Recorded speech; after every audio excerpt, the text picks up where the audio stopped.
તો વાત કરીએ સુરતની, તો સુરતમાં જે no drugs in Surat city અભિયાન અંતર્ગત સફળતા કે જ્યાં રાંદેર પોલીસને મળી વધુ એક સફળતા.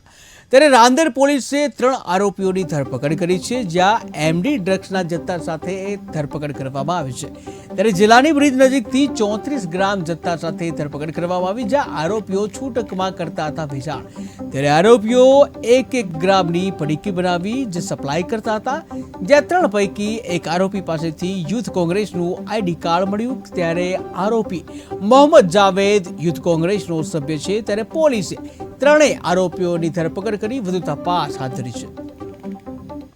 આજરોજ રાંદેર પોલીસ સ્ટેશન દ્વારા નાર્કોટિક્સ એક્ટ અન્વયે એક ગુનો દાખલ કરવામાં આવેલો છે. એમાં 3 આરોપી અટક કરવામાં આવેલ છે, જેના નામ છે સુલેમાન ઉર્ફે SK ફારૂક, બીજો એક આરોપી છે મોહમ્મદ જાવેદ ઉર્ફે ગુડ્ડુ મોહમ્મદ જુબેર, અને ત્રીજો આરોપી છે એજાજ અયુબ શેખ. એ સલાબતપુરા અને મૈદરપુરાની હદમાં રહેવાવાળા ઇસમો છે.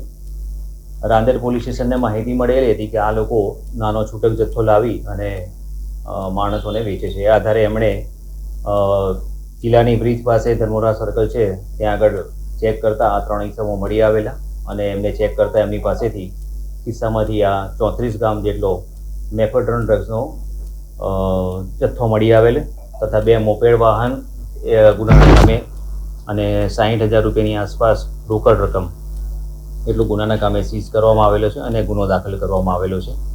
આ બાબતે એ લોકો મૂળ જથ્થો ક્યાંથી લાવેલા હતા એ અંગેની તપાસની કાર્યવાહી